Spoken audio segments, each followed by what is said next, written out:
Rick Torres from the Clearinghouse. Nice to meet you virtually. Enjoying this panel. So this is a really interesting one. We've heard a lot of good things today about a lot of the good work that's going on and the need to modernize campuses. And what we're going to be talking about today is reimagining that smart, connected campus. And before we get around, that's the name of the panel. And before we like to have folks reintroduce themselves briefly.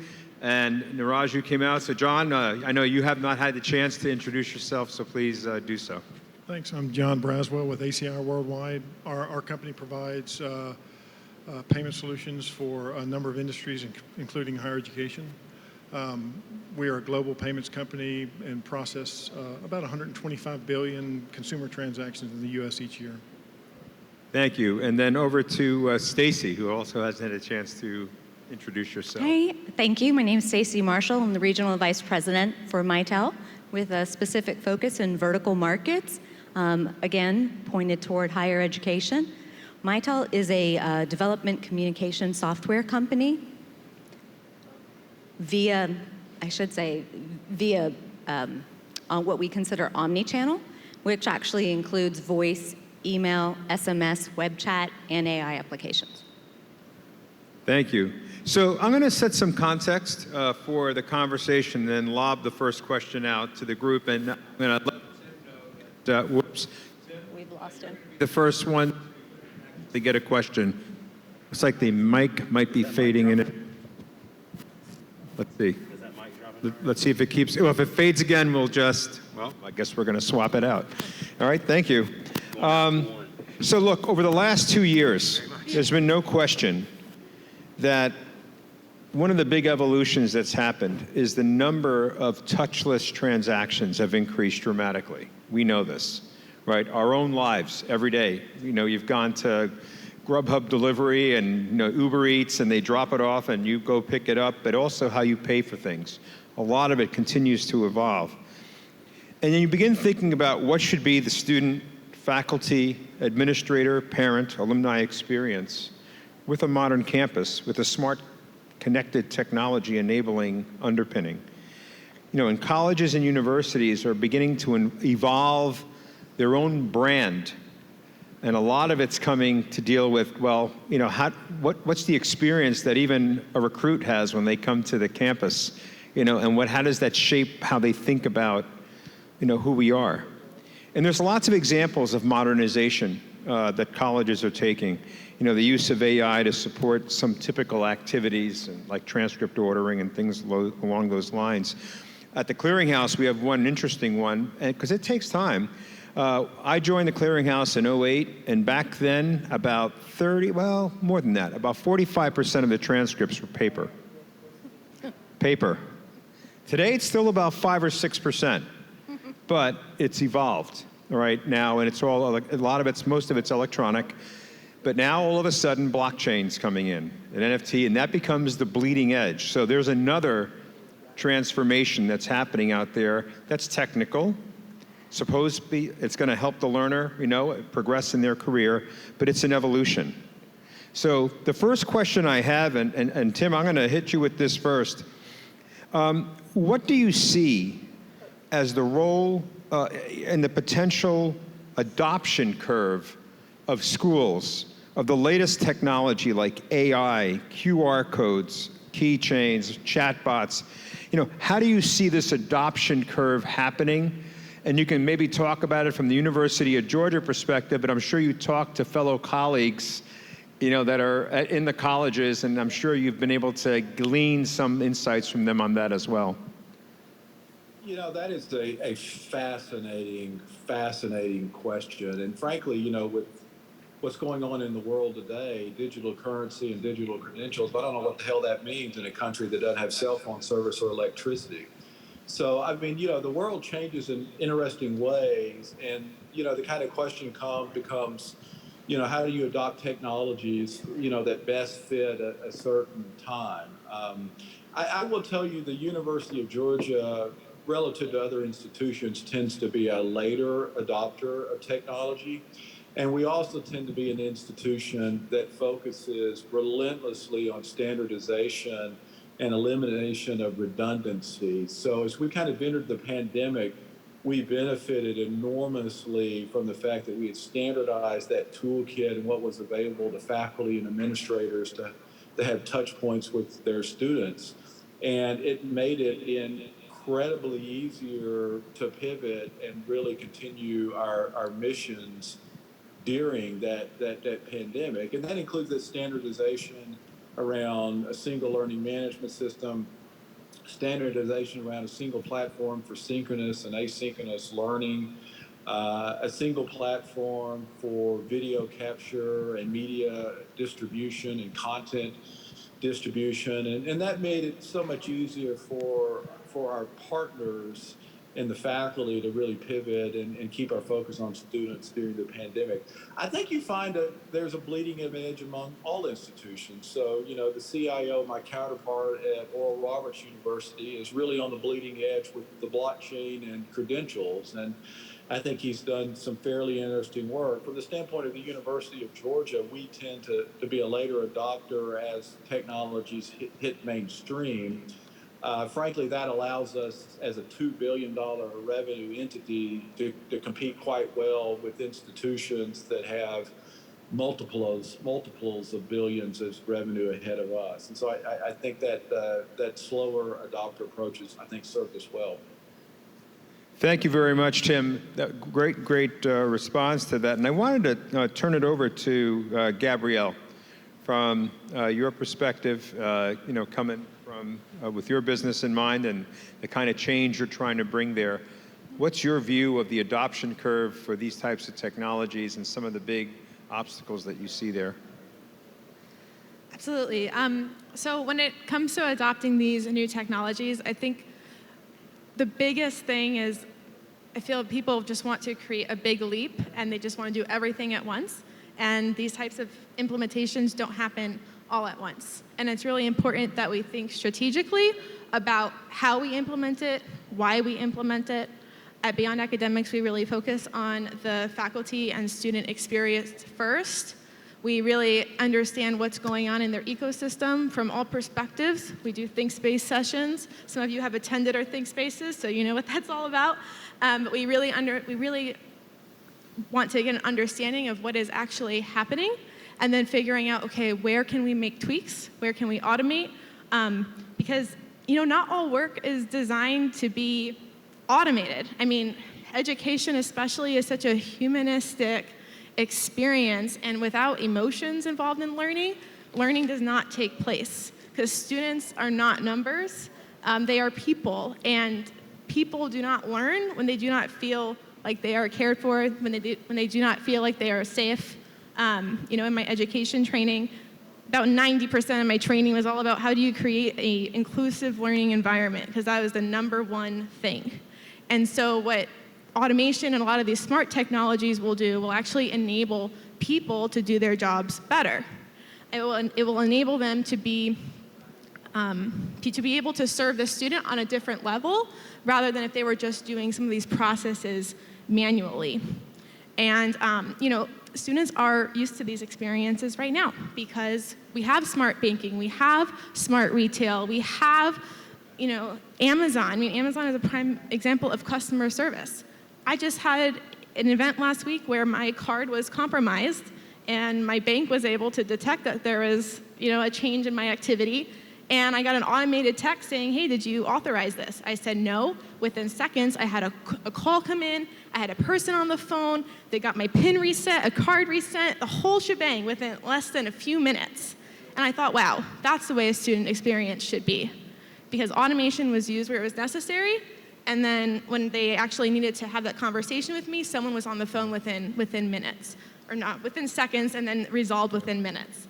And ideally, that's the kind of experience. That's just one example, but that's the kind of experience that we want to create for our students. All right, Gabrielle, thank you. John, over to you. So, you know, in the world that you work in as well, right, there's adoption curves and people are afraid to step through. I mean, what are some of the challenges that you're facing as you look to roll these products out to institutions across the country? Well, some of the friction points are some things that are known to the schools and some things that they don't know. How to incorporate a 21st century payment system into SIS systems that they've had for decades, right? So payments infrastructure should be just what she said. So ACI has fraud prevention tools that we roll out to many of the banks in the U.S. and around the world that provide those types of frictionless services to their consumers, right? And so as we roll out what we have available now, alternative payment methods like PayPal, Venmo, Zelle, we want to meet those payers, which include students, parents, visitors to campus, digital payers, conference attendees, meet them where they are in an omni-channel experience, right? Text to pay, via SMS, via mobile connected wallets, things like that. So, we're rolling out later this year digital currency, right? And so as part of the integrated treasury management product that we provide, we can bundle all of those deposits from Venmo, Zelle, cash payments, the traditional card, debit, credit, ACH, but also PayPal, international PayPal, and digital currencies later this year into one lump sum deposit, which makes it easy for the schools to reconcile and very seamless on the front end. Well, that's good innovation. So I'll be interested to hear about the uptake of that as we go along. And let's go over to Niraj. Same question, right? From your perspective, as you're trying to roll out things, what are the things that you're hearing from institutions and around some of the obstacles that they need to overcome to try to then gain momentum in this area? Sure. Universities need to be unshackled from their own histories. They're in a position where oftentimes they think of a certain service as being a way that it's been for the last 10, 15, 20 years. Yet at the same time, the events of the last 2 years have allowed them a chance to reimagine what should be the case. And oftentimes, these revolutions aren't even revolutions at all. They're evolutions. They're things that are already taking place in consumers' lives. And we're now applying them to a higher educational context. And so, to me, the thing that actually has been the biggest impediment, I think historically, in terms of the adoption of these new technologies is oftentimes, frankly, in many ways, having conversations with people who are themselves shackled by the histories that they have assumed over years. Interesting. Well, and I think that's absolutely, you see that everywhere, right? Yeah. But, there's always this really interesting conversation about willingness and ability to make a change, right? And sometimes, you may be willing, but not have the technical capability to go do it. And that's something I was alluding to earlier when I was talking about, some of the needs of colleges. But sometimes you have the will, or you may not have the will, but you're fully capable, right? And it's how do you break that cycle? And I think that's what you're referring to there. Terrific. Stacy, over to you. Sure. So I agree. All students are not in the same place in their journey, and they're certainly not all equal. So I think some of the challenges that universities have to face and maybe define is how do we provide a tool for automation, self-service, and communication that enhances the student engagement to them along their journey. So we have some applications where, in fact, it may be all self-service. We may decide to, through an initial virtual tour or investigation of a campus environment, maybe we want to make sure that we have a web chat that goes along with that because we want to be able to capture that individual. It may not be someone going from high school directly into university. It may be someone who's in the 24 year range or has decided to make a career path change. And we need to make sure that everybody along that spectrum is comfortable with the communication solution that we want to thread through all of our applications. Thank you. So let's keep evolving this now, and let's talk about how the pandemic has played a role in the thinking in higher education about what to evolve now, or what are the most emergent things to evolve now versus other areas. So for example, one of the things that we came across during the pandemic was that the schools did not have a business continuity plan.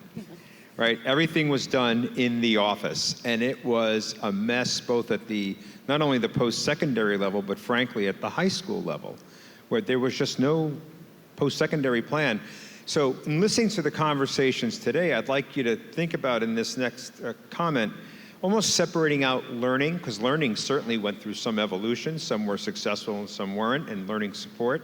But then administrative services, right? Because that's another evolution, right? That's what, you know, what did schools experience during the pandemic in support, as it related to learning, and then student services, and what kind of questions is it raising for the campus on the need for offices and the need for touch points, right? When you start looking at the world of the student from those two lenses, learning and learning support and administrative services. And Tim, I'm going to start with you on this one. You know, I think I would frame my experience at the University of Georgia this way. I think, again, because we had been on an 8-year standardization route, we were in a very good position. And frankly, from a faculty standpoint and from a staff standpoint, the pandemic, I really truly believe, was our finest moment in terms of adapting and overcoming. And I think we did learn that because of the good blocking and tackling we had done with services, we could deliver everything. There were some moments that were worrisome, you know, running class registration a month late because of the pandemic and not knowing if students will really come. I mean, there were some key moments like that, but I think we learned that we could do everything online and a great many more things we could do asynchronously. But we also learned just because we can doesn't mean we should. And I think the pandemic, more than anything else, and I'm talking primarily at the undergraduate level, that level of, you know, students, where students are maturing from being, you know, young adults into being productive adults, there is a type of capital that we impart to students that is almost impossible to do online, and that is social capital. The ability to not only have a network of relationships that one can call on for friendships and for mentoring and for support, but also being able to develop and maintain those relationships and enhance them and grow them over time, frankly, is a face-to-face encounter. So part of when we moved into the fall of 2020 into the spring of 2001, you know, universities in many parts took hits for being perhaps too aggressive at coming out of the pandemic into hybrid modes or into socially distanced face-to-face modes. And a lot of criticism out there in the social media and in different spheres for that. But we felt that was important because what we learned in that fully online half semester in the spring of 2020 is that we really didn't do a great job helping students develop and maintain and augment their capital through their social relationships, and that isn't largely a face-to-face thing. So what does that mean from a practical day-to-day operations standpoint? The University of Georgia is investing heavily in academic advisors again. Could we scale the academic advising experience with Zoom, and could we increase the throughput of advisor appointments by another 15 or 20% a day, but through the use of these technologies, much as you see with telemedicine and a doctor's schedule? Absolutely. But is that detrimental to our students and their ability to develop a long-term lasting relationship with their advisor that helps them make the right kind of good choices for them and their career aspirations? Absolutely not. It actually inhibits that. So we're actually investing more in things that could be automated and could be delivered technology, because we have determined and found through the pandemic how important those social relationships are and social capital is, and how critical face-to-face interactions are to all of that. Well, Tim, thanks for that response, and I just have to turn it over to Gabrielle after that to talk about that support system and your views of the academic impact of the pandemic on learning. So I feel like the pandemic exposed a lot of the vulnerabilities in our system that was already there. You know, we had, even before the pandemic, we'd have students who weren't able to come to class due to a physical, you know, disability, or students who weren't able to participate in, you know, like a regular class where it's just a lecture hall, or, hey, you know what, there's no elevator here, so, you know, the student can't walk up, you know, X amount of stairs. So we already have had a lot of issues with just accessing courses. So in a sense, I feel like the actual implementation, the move towards hybrid, the move towards online, has actually enabled education for even more people, especially working parents and students that have a work schedule that they need to accommodate. So the so-called traditional student is actually becoming more of the non-traditional student, because when I was in school full-time, and I worked on the side, and I was able to attend classes during the day, and that was a great luxury looking back at it, because a lot of people are not able to do that. And so I think moving forward, I think we will have a more inclusive higher ed ecosystem. And, I think the pandemic has also made people question, do I really need to be in a physical office? I mean, it's kind of the same question before, where, hey, is this automation necessary or is it not necessary? And the same goes for physical campuses as well. Sure, certain people may need to be there, especially roles that are more forward-facing. However, I think people that are running more of those back systems, or if they're just taking incoming calls, I think colleges and universities need to rethink how they're using their resources. And one of our clients currently, they are downsizing to smaller buildings, and so we're helping them optimize how they think about using their space. And something that we're actually working on is something called neighborhoods, where students will have access to multiple departments like admissions and financial aid and advising all in one space. At my university I went to, CU Boulder, and I had to walk all across creation to get to the other side of campus. It didn't matter if it was really hot or snowing everywhere on the ground, and it was just really an inconvenience. And I think now, I can sit at home and return something from Amazon like this in a heartbeat, right? I just have to drive it over to Kohl's and off I go. And so I think students are really going to expect that, and the pandemic has really shifted everything.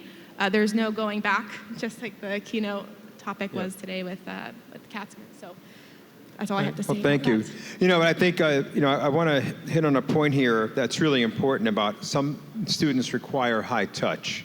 And whether that can actually evolve to an online environment, it's a real question. So I've talked to a lot of folks that work with veterans, for example, and they need a lot of high touch on campus. Student Veterans of America, they do a lot of work on campus. Can that ever become, I see Tim nodding his head there. It really becomes an interesting question. Just because you can, should you? Now, one of the areas that's obvious, John, is the payments area. And if you look at the bursar's office and the cashier's office, and a lot of things I'm sure changed because of the pandemic, probably working in your favor, like, okay, one-stop shops. How do I get all the student payments sort of concentrated? Can you give me a sense of how the pandemic impacted payments, and whether or not schools are saying we need a better mousetrap? Are they reacting to this? Because the bursar's office wasn't open. The cashier's office wasn't open, the bookstore wasn't open, and all of a sudden, they had to figure out how to process these payments. Yeah, that's a good question. I'm going to go back to your earlier statement.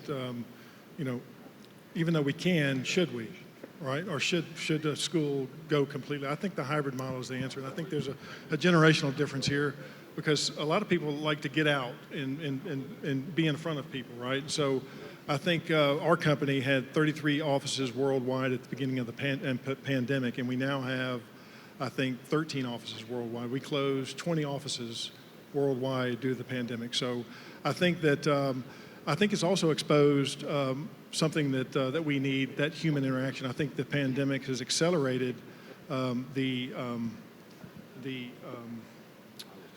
exclusiveness of people. They're inward looking. They weren't socially interacting, and I think that's very healthy for people that can get out and have that social interaction. As far as payments go, our research shows that 47% of everybody, all kids under 27, want to have a contactless payment solution, right? So, if you are going to have payments in person, athletic events, things like that, they need to be able to tap that payment with a connected wallet. So, from a payments perspective, obviously, we can provide everything omni-channel online, but I think that some people, veterans, myself as a veteran, high touch, they want to get in and interact with somebody in person. Thank you for that. So now we'll go over to Stacy. Your thoughts on the subject? Yes, being in communications 27 plus years, we've had customers, I have customers that started or had this origin when the pandemic hit, and they were all at different areas. We had some universities and K through 12 that were not impacted at all because they already had a unified communication platform, and others were in different places along that journey. But I think the one thing that got put upon the education market, which was maybe completely outside of our purview prior to the pandemic, was being able to communicate with the community and cut through the noise. There were so many pivots early on at the pandemic. The Office of Pupil Transportation, how do students get to school? Where are they physically living if they're not on campus? How do they get this information? And how can we deliver it proactively? Because they're not always going to come to the website at the right appropriate time. So I think it's really incumbent now upon the education market, upon educators, upon universities, and particularly K through 12, because parents were also working from home. Students were working from home. So how do we juggle all of the cacophony coming at us at that same time? And I think that's still actually an equation that hasn't yet completely evolved. Thank you for that, Stacy. And Niraj, you get the the prize of bringing us home in this half-hour panel, which has been terrific. So your final thoughts on the subject here. Sure. I guess I won't share some thoughts as much as share a story. Okay. So I think, like many of the people on the stage, when March 2020 happened, obviously all of our lives and our businesses were obviously changed, and probably indelibly forever. And for my business, we operate 150 college bookstores, but we don't have any physical bookstores. It's all online. This whole question of physical interaction was something that had not really received a lot of attention prior to that moment, particularly from a number of people in higher education and administrators. And when it did happen, for the first month or two, I think they were very focused, appropriately so, on how do we keep our educational systems running? Like, how do we deliver education online? And that was what they should be doing. That's their function and their mission of the institution. But then, as we started to wind our way till May and June of 2020, we started to receive these calls, not just one or two, but dozens of calls from institutions that had to ask some very basic and fundamental questions, which is, how do we continue to operate when people aren't physically on campus, when our own staff are nervous about coming into campus and desiring touchless systems? And the reality is that I think, going back to my earlier comments, it helped to unshackle their own views relative to what these services should be. It allowed them a chance to reimagine. And as that has now gone from just a few months to now 2 years, I really do have hope and optimism that that unshackling, that openness to sort of new ideas and new thinking, it's not something that will be just a fleeting memory, but rather something that stays with this whole community for years. I think it will. And I think it's going to be something that has provided a catalyst for positive change, and I think the higher education system is actually better for it, looking back. Thank you for your comments. And I want to thank all the panelists for their thoughts and their comments. Tim, thank you so much for your comments as well. This has been a very interesting 2 years, right? And and I think the way I talk to people about it when I'm presenting to large groups is, the tale, and spelling it two ways, T-A-L-E and T-A-I-L, of this pandemic is still being written, right? And there's still a lot we don't know. And I think part of this is going to be this journey, right, to a more connected campus and how we get smarter about how we work with students of all ages. And so I want to thank you for your thoughts and for your contributions to this panel. Thank you very much.